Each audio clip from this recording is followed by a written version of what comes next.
అండి, నమస్తే. Welcome to my channel Lakshmi Ramana recipes. ఈరోజు నేను ఇంకొక మంచి కాంబినేషన్ ఫుడ్తో మీ ముందుకు వచ్చేసానండి. అదేంటంటే టమాటో పచ్చడి అండి. చూడండి ఎంత కలర్ఫుల్గా ఉందో. అందులోకి నేను ఈరోజు కాంబినేషన్గా బెండకాయ వేపుడిని ప్రిపేర్ చేశాను. ఈ విధంగా వేడి వేడి అన్నంలో కొంచెం నెయ్యి వేసుకొని, అంటే ఇష్టపడేవాళ్ళు తింటే సూపర్గా ఉంటుందండి. అలాగే ఈ టమాటో పచ్చడిని మనం అన్ని బ్రేక్ఫాస్ట్లో కూడా తినొచ్చండి. పెరుగన్నంలోకి అయితే సూపర్గా ఉంటుంది. రాగి సంగటి కాంబినేషన్తో తినొచ్చు. అలాగే రోటీ, నాన్, చపాతీ, పుల్కా తినేవాళ్ళు కూడా ఈ కాంబినేషన్ని ట్రై చేయించండి. నేను చాలా రకాల కాంబినేషన్ ఫుడ్స్ని వీడియోస్ అప్లోడ్ చేశాను, ఒకసారి చూడండి, చూసి ట్రై చేయండి. అలాగే బ్రేక్ఫాస్ట్ కాంబినేషన్స్ కూడా ఓకే అండి. ఈరోజు మనం ఈ కాంబినేషన్ ఫుడ్ని ఎలా ఈజీగా టేస్టీగా ప్రిపేర్ చేసుకోవాలో చూసేద్దామండి. ముందుగా టమాటో పచ్చడి కోసం నేను ఇక్కడ కొన్ని ఇంగ్రీడియంట్స్ పెట్టానండి. టమాటోలు అండి కొంచెం మీడియం సైజులో ఉన్నవి ఒక 6 తీసుకున్నాను. అందులోకి ఒక 12 పచ్చిమిరపకాయలు, కొద్దిగా కరివేపాకు, 2 పెద్ద ఉల్లిపాయలు, ఒక వెల్లుల్లి అండి. ఇంకా కొన్ని ఇంగ్రీడియంట్స్ నేను రెసిపీ చేసేటప్పుడు చెప్తాను. ఇంకా నేను ఈరోజు టమాటో పచ్చడిలోకి కాంబినేషన్గా బెండకాయ వేపుడు చేస్తున్నానండి. ఇక్కడ ఒక 1/2 కేజీ బెండకాయలని శుభ్రంగా కడిగి ఒక 2-3 సార్లు చూడండి ఈ విధంగా ఉన్న హోల్స్ గిన్నెలో వేసి వాటర్ అంతా వడగట్టి పెట్టానండి. ఎందుకంటే బెండకాయకి జిగురు ఉంటుంది కాబట్టి. సో ఈ విధంగా మనం కడిగి పెట్టేసి మళ్ళీ మనం రెసిపీ చేసుకున్నామంటే మనకు జిగురు లేకుండా చాలా బాగా వస్తుందండి. ఇప్పుడు ఇవన్నీ టమాటోలు అవన్నీ కూడా మనం కట్ చేసుకోవాలి. అలాగే బెండకాయలు కూడా కట్ చేసుకోవాలి. సో మనం టమాటో పచ్చడి ప్రిపరేషన్ చూద్దామండి. ముందుగా స్టవ్ వెలిగించుకొని ప్యాన్ పెట్టేసుకోవాలి. మనం ఈ టమాటో, పచ్చిమిర్చి ఇవన్నీ వేయించుకునే లోపల ఆ బెండకాయలని కట్ చేసేసుకోవచ్చండి. చాలా ఈజీగా మనం క్విక్గా ఈ వంటలు అనేది చేసేసుకోవచ్చు. ఇప్పుడు ముందుగా ఈ పచ్చిమిరపకాయని వేసేసుకుందాము. మనకు కొంచెం టమాటో పచ్చడి అనేది కొద్దిగా పుల్లంగా కారంగా ఉంటేనే బాగుంటుంది కాబట్టి ఈ మాత్రం పచ్చిమిరపకాయలు తీసుకోవాలండి. ఏం కారం ఉండదు, సరిపోతుంది. ఇప్పుడు కొద్దిగా తడి ఉంటుంది కాబట్టి ముందుగా ఈ పచ్చిమిరపకాయని వేసుకొని మళ్ళీ మనం కొద్దిగా ఆయిల్ వేసుకుంటే సరిపోతుంది. చూడండి తడిపోయింది. ఇప్పుడు నూనె వేసుకుందాము. 1 టీ స్పూన్ నూనె వేసుకుంటే సరిపోతుంది. ఇప్పుడు ఇందులో ఒక 1/2 టీ స్పూన్ ధనియాలు, ఒక 1/4 టీ స్పూన్ జీలకర్ర చాలండి, మరీ ఎక్కువ వద్దు. ఇప్పుడు మీడియం ఫ్లేమ్లో ఇలా కలుపుకుంటూ 1 నిమిషం ఫ్రై చేసుకోవాలి. చూడండి ఈ మాత్రం పచ్చిమిరపకాయలు వేగాయి. ఇప్పుడు ఇందులో మరీ ఎక్కువ వేగకూడదండి, చాలు ఆ మాత్రం వేగితే. ఇప్పుడు ఇందులో మనం తీసుకున్న వెల్లుల్లికి లైట్గా పొట్టు తీసుకొని వేసుకోవాలి. అలాగే కరివేపాకు వేసుకోవాలండి. ఫ్రెష్గా ఉన్న కరివేపాకు అయితే బాగుంటుంది. ఈ వెల్లుల్లి, కరివేపాకు, పచ్చిమిర్చి వేగిన తర్వాత వేసుకోవాలి. చాలండి, వెల్లుల్లి కూడా ఏం ఎక్కువ వేగాల్సిన అవసరం లేదు. పచ్చిమిరపకాయలు కూడా వేగిపోయాయి. ఇప్పుడు ఇవి తీసి పక్కన పెట్టేసుకుందాము. ఇప్పుడు టమాటోల్ని ఫ్రై చేసేసుకుందాం. ఆ తీసుకున్న టమాటోల్ని చూడండి ఈ సైజులో ముక్కలు కట్ చేసి వేసుకోవాలి. ఇప్పుడు ఇందులో 1 టీ స్పూన్ నూనె వేసుకుందాం, చాలు. ఇందులో కొద్దిగా రాళ్ళుప్పు మళ్ళీ వేసుకోవాలి. అలాగే కొద్దిగా చింతపండుని కడిగి వేసేసుకోవాలి. చాలండి, మరీ ఎక్కువ వద్దు. ఇప్పుడు దీన్ని హై ఫ్లేమ్కి, మీడియం ఫ్లేమ్కి అడ్జస్ట్ చేసుకుంటూ మగ్గనివ్వాలి. ఒక 3-4 నిమిషాలు టైం పడుతుంది. నన్ను ఒక సబ్స్క్రైబర్ అడిగారండి కామెంట్లో, మీరు ఏదైనా హోటల్ మేనేజ్మెంట్ కోర్స్ చేశారా అని అడిగారండి. నేను ఏ కోర్సు చేయలేదండి. చిన్నప్పటి నుంచి నాకు కుకింగ్ అంటే ఇష్టం అండి.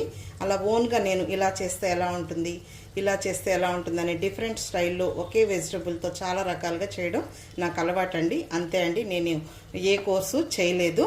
అలాగే మీరు ఈ కర్రీస్ తింటారని అడిగారండి. రోజు నేను ఇంట్లో చేసే కర్రీసే అండి మీకు నేను వీడియోస్ పోస్ట్ చేస్తున్నాను. నీట్గా, శుభ్రంగా, హెల్తీగా ఈ విధంగా నేను ప్రిపేర్ చేసుకొని తింటానండి. నేను ఎంఏ ఇంగ్లీష్ లిటరేచర్ చేశానండి. యాక్చువల్గా నాది సైన్స్ అన్నమాట. పిల్లల కోసమని నేను జాబ్ చేయలేదండి. సో ఇంకా ఖాళీగా ఉండడం ఎందుకని ఇంకా రోజు చేసే వంటల్ని నేను యూట్యూబ్లో ఒక ఛానల్ స్టార్ట్ చేసి ఈ విధంగా రోజు చేసే వంటల్ని వీడియోస్ పోస్ట్ చేస్తున్నానండి. అంతే అండి. ఓకే అండి, చూడండి మనకు టమాటో అనేది మగ్గిందనమాట. ఎక్కువ ఆయిల్ వేయకూడదండి మనకు, అలాగని ఎక్కువ ఓవర్గా ఫ్రై చేసినట్టు కూడా ఉండకూడదు ఈ టమాటో పచ్చడికి. చూడండి ఈ విధంగా ఇప్పుడు చూడండి ఉడికినట్టుంది. ఈ విధంగా ఉడకాలన్నమాట. అంటే ఈ విధంగా మనం ఫ్రై చేసేసుకోవాలి. మరీ ఎక్కువ మ్యాష్ అయిపోకూడదు. చూడండి ఈ విధంగా ఉండాలి. ఇప్పుడు మనం స్టవ్ ఆఫ్ చేసేసుకుందాం. ఇది చల్లారనివ్వాలి. ఓకే అండి, ఇప్పుడు మనం పచ్చడి ప్రిపరేషన్ చూద్దాము. ఇవన్నీ చల్లారిపోయాయన్నమాట. మిక్సీ జార్ తీసుకొని ముందుగా మనం వేయించి పెట్టుకున్న ఈ పచ్చిమిర్చి, వెల్లుల్లి ఇవన్నీ ఉన్నాయి కదా, ఇవి వేసేసుకోవాలి. మీకు రోల్ అవైలబుల్ ఉంటే రోట్లో కూడా దంచుకోవచ్చండి. మిక్సీలో కూడా మనం అచ్చు రోట్లో లాగే పచ్చడిని ప్రిపేర్ చేసుకోవచ్చు. అలాగే మనం టమాటో వేయించేటప్పుడు చింతపండు వేసుకున్నాం కదా, ఆ చింతపండు మాత్రం తీసి వేసేసుకోవాలి. ఇప్పుడు ఇందులో రాళ్ళుప్పు వేసుకోవాలి. ముందుగా మనం టమాటో వేయించేటప్పుడు కొద్దిగా వేసుకున్నాం కదా, దీన్ని కంటిన్యూగా కాకుండా జస్ట్ లైట్గా కచ్చాపచ్చగా గ్రైండ్ చేసుకోవాలి. చూడండి, ఈ విధంగా మనం కచ్చాపచ్చగా మిక్సీ వేసుకోవాలి, మెత్తగా వేయకూడదు. తర్వాత ఇందులో నేనేమి పసుపు వేయనండి. ఇప్పుడు మనం ముందుగా ఫ్రై చేసి పెట్టుకున్నాం కదా టమాటో, అది ఇందులో వేసుకోవాలి. చివరగా వేసుకోవాలి, ముందే వేసామంటే మెత్తగా అయిపోతుంది. ఇది మనం అన్నంలోకే కాదండి, అన్ని బ్రేక్ఫాస్ట్లో కూడా తినొచ్చు, చాలా బాగుంటుంది. ఇప్పుడు ఇందులో కొద్దిగా కొత్తిమీరని కట్ చేసి వేసుకోవాలి. మరి ఎక్కువ వద్దండి, లైట్గా వేసుకోవాలి. ముందుగా ఒకసారి గ్రైండ్ చేయాలి. ఇక్కడ చూడండి, పచ్చడి అనేది చూడండి అచ్చు రోట్లో ఉన్నట్టే ఉంది కదా అండి, ఈ విధంగా వేసుకోవాలి, మెత్తగా వేయకూడదు. ఇప్పుడు ఇందులో ఫైనల్గా మనం ముందుగా ఉల్లిపాయలు తీసుకున్నాం కదా, అవి ఈ చూడండి చిన్నగా కాకుండా ఈ విధంగా పొడవుగా కట్ చేసి వేసుకోవాలి. ఇంక ఈ పచ్చడికి ఏం పోపు వేయమండి, ఇలా డైరెక్ట్గా తినేయడమే. మెయిన్ ఉల్లిపాయలండి, టేస్ట్ పచ్చి ఉల్లిపాయలే. ఇప్పుడు ఉల్లిపాయలు వేసిన తర్వాత జస్ట్ ఒకసారి గ్రైండ్ చేసుకోవాలి, ఎక్కువ బ్లెండ్ చేయకూడదు. అంతే అండి, మంచి రుచికరమైన ట్రెడిషనల్ పచ్చడి, టమాటో పచ్చడి రెడీ అయిపోయింది. వర్కింగ్ ఉమెన్స్కి అయితే చాలా యూజ్ అవుతుందండి. ఈ విధంగా చేసేసుకొని ఒక బాక్స్లో వేసి పెట్టుకున్నామంటే అన్నంలోకి, అన్ని బ్రేక్ఫాస్ట్లోకి తినచ్చండి. చాలా అంటే చాలా బాగుంటుంది, పెరుగన్నంలోకి, అలాగే రాగి సంగటిలోకి అయితే సూపర్గా ఉంటుంది. ఇప్పుడు మనకు పచ్చడి రెడీ అయిపోయిందండి, తీసి పక్కన పెట్టేసుకొని బెండకాయ వేపుడు ప్రిపరేషన్ చూసేద్దాం. చూడండి, నేను 1/2 కేజీ బెండకాయలని చూడండి మరీ చిన్న ముక్కలుగా కట్ చేయలేదు, చూడండి ఈ విధంగా కట్ చేసేసాను. ఓకే అండి, ఇప్పుడు బెండకాయ వేపుడు కోసం ముందుగా స్టవ్ వెలిగించుకొని ప్యాన్ పెట్టేసుకుందాము. ఇందులో ఒక 3 టేబుల్ స్పూన్ల నూనె వేసుకోవాలి. ఇప్పుడు నూనె వేడెక్కిందండి. ముందుగా ఈ బెండకాయ ముక్కల్ని ఒక 2 సార్లుగా అంటే సగం సగం ముందుగా లైట్గా వేయించి పక్కన పెట్టేసుకుందాము. అంటే మనకు ఈ మెథడ్లో అయితే బెండకాయ వేపుల్ని బెండకాయ ముక్కలు కట్ అవ్వకుండా చేసేసుకోవచ్చండి. ఓకే అండి, చూడండి బెండకాయ ముక్కలు ఈ విధంగా వేగాయి. ఇప్పుడు ఇవి తీసేసుకొని పక్కన పెట్టేసుకొని ఆ మిగిలిన బెండకాయ ముక్కలను కూడా ఫ్రై చేసేసుకోవాలి.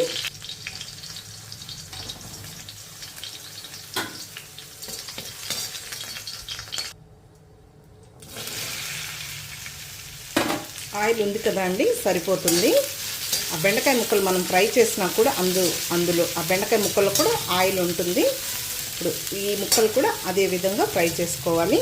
చూడండి, ఈ బెండకాయ ముక్కలు కూడా వేగిపోయాయి, తీసేసుకుందాము. చూడండి, ఈ విధంగా ఫ్రై చేసుకుంటే సరిపోతుంది, ఎక్కువ ఫ్రై చేయకూడదు. మళ్ళీ ఇక్కడ ఉల్లిపాయలతో ఫ్రై చేయాలి. ఇప్పుడు ఇందులో ఇంకొద్దిగా ఆయిల్ వేసుకుందాము.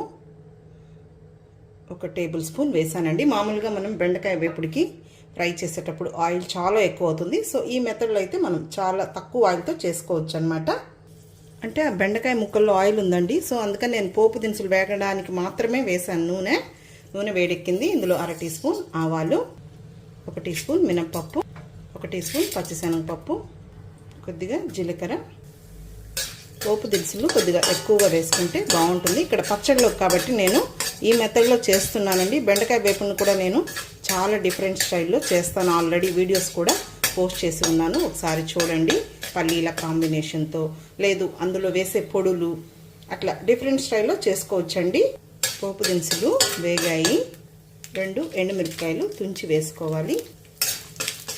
అలాగే ఒక పెద్ద ఉల్లిపాయని చిన్న ముక్కలుగా కట్ చేసి వేసుకోవాలి.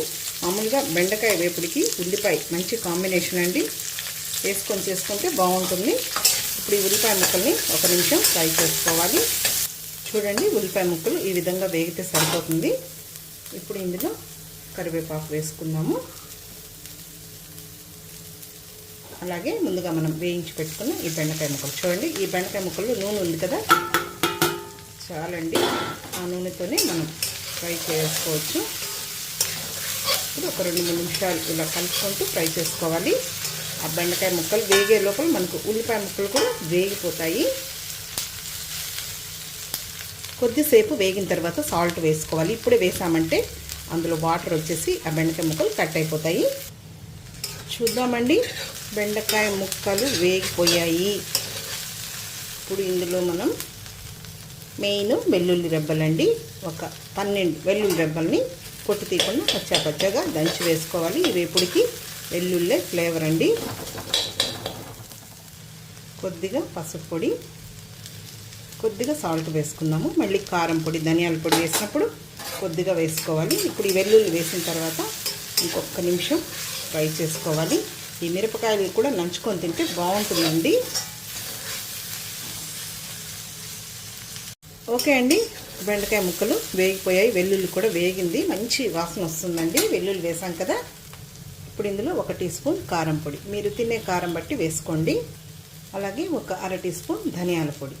ఈరోజు అయితే నేను ఏం పొడి వేయలేదండి, ఉత్త వెల్లుల్లి, కారం పొడి, ధనియాల పొడి అంతే అండి. ఫ్లేవర్ చాలా బాగుంటుంది ఇలా సింపుల్గా చేసుకున్నా కూడా. ఇప్పుడు ఇందులో చివరగా కొద్దిగా సాల్ట్ ముందు వేసాము, ఇప్పుడు కొద్దిగా వేసుకోవాలి. ఫ్లేమ్ని మాత్రం లోలోనే పెట్టాలి. అంటే పచ్చడిలో కదా అండి ఈరోజు నేను చేసేది బెండకాయ వేపుడు.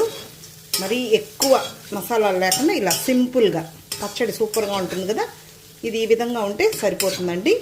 మామూలుగా సాంబార్ అలా చేసుకున్నప్పుడు ఇంకొక మెథడ్లో అలా డిఫరెంట్ స్టైల్లో నేను వేపుడు అనేది చేస్తాను. ఇప్పుడు కొద్దిగా కొత్తిమీర చాప్ చేసి వేసేసుకోవాలి. కొత్తిమీర లేకపోయినా కూడా బాగానే ఉంటుందండి. ఇప్పుడు స్టవ్ ఆఫ్ చేసేసుకోవాలి. చాలండి, ఆ వేడికి సరిపోతుంది. మళ్ళీ ఎక్కువసేపు ఫ్రై చేయకూడదు. అంతే అండి, బెండకాయ వేపుడు రెడీ అయిపోయింది. అన్నంలో కూడా కలుపుకొని తినచ్చు. అలాగే పిల్లలకు కూడా మనం లంచ్ బాక్స్ కూడా అన్నం కలిపిచ్చేయచ్చు, హ్యాపీగా తినేస్తారు. ఈ బెండకాయ వేపుడు మనం చేసేటప్పుడు కొద్దిగా క్వాంటిటీ ఎక్కువ చేసుకుంటే కొద్దిగా దండిగా వస్తుందండి. ఇప్పుడు చూడండి, 1/2 కేజీ బెండకాయలు తక్కువే అయింది కదా. పిల్లలైతే బెండకాయ వేపుడిని చాలా ఇష్టపడతారండి. చాలండి, ఈ విధంగా ఉంటే సరిపోతుంది. మళ్ళీ ఎక్కువ మనం ఓవర్గా ఫ్రై చేసినా కూడా టేస్ట్ ఉండదండి. వెజిటబుల్స్ ఎక్కువ ఫ్రై చేసామంటే అందులో ఉన్న వాల్యూస్ అన్నీ పోతాయన్నమాట. ఓకే అండి, ఇప్పుడు మనం వేడి రైస్ రెడీ అయిపోయింది. రైస్తో ఈ పచ్చడి వేపుడిని డిష్ అవుట్ చేసేసుకుందాము. తర్వాత ఇంకొక విషయం అండి, మామూలుగా మనం రోజు ఏదో ఒక వేపుడిని చేస్తూ ఉంటామండి. కొంచెం ఇలాంటి ప్యాన్స్ అయితే కొద్దిగా పెద్దగా ఉన్నవి మనకు చూడండి, ఈ వేపుళ్ళు అనేది చాలా చక్కగా వస్తాయండి. సో మీరు మామూలుగా కొద్దిగా చిన్న ప్యాన్స్లో కాకుండా ఇలా కొద్దిగా ఐరన్ ప్యాన్స్ కూడా ఉంటాయి, అలాంటివి తెచ్చుకుంటే ఈ విధంగా మనం పర్ఫెక్ట్గా ఈ ఫ్రైస్ అనేది చేసుకోవచ్చండి. ఓకే అండి, ఇప్పుడు మనం డిష్ అవుట్ చేసేసుకుందాం. ఒక ప్లేట్ పెట్టేశాను, కప్పు పెడుతున్నాను. ముందుగా మనం చేసి పెట్టుకున్న టమాటో పచ్చడి. ఇవన్నీ ట్రెడిషనల్ రెసిపీస్ అండి, చాలా అంటే చాలా రుచిగా ఉంటాయి. తక్కువ నూనెతో చాలా టేస్టీగా మనం ప్రిపేర్ చేసే వంటలు, తప్పకుండా ట్రై చేయండి. నేను చాలా రకాల కాంబినేషన్ ఫుడ్స్ని కూడా వీడియో పోస్ట్ చేశానండి.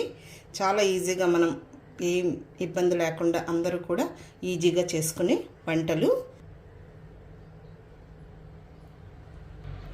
ఒక్కొక్కసారి మనకు అయ్యో ఈరోజు ఏం కర్రీ చేయాలా, కాంబినేషన్ ఏం చేయాలా అని తోచదండి.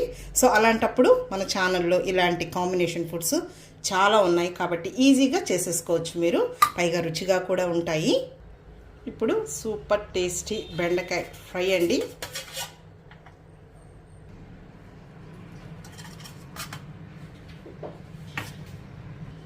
ఇప్పుడు వేడి రైస్ అండి. రోటీ, చపాతీ, రాగి సంగటి అన్ని బ్రేక్ఫాస్ట్లో కూడా బాగుంటుంది ఈ టమాటో పచ్చడి. అంతే అండి, చూసారు కదా ఎంత కలర్ఫుల్గా ఉందో చూడండి. టేస్ట్ కూడా చాలా బాగుంటుంది, మీకు అందరికి కూడా చాలా హెల్ప్ఫుల్ అవుతుందని నేను ఈ వీడియోస్ని పోస్ట్ చేస్తున్నానండి. కాబట్టి తప్పకుండా ట్రై చేయండి. కొంచెం పచ్చడి వేసుకొని ఇష్టపడే వాళ్ళు నెయ్యితో కూడా తినచ్చండి. ఓకే అండి, ఈ వీడియో మీకు నచ్చితే లైక్ చేయండి, షేర్ చేయండి. అలాగే కొత్తగా చూస్తున్న వారైతే నా ఛానల్ని తప్పకుండా సబ్స్క్రైబ్ చేసుకోండి. ఇంకొక మంచి కాంబినేషన్ ఫుడ్తో మళ్ళీ కలుద్దాం. నమస్తే అండి.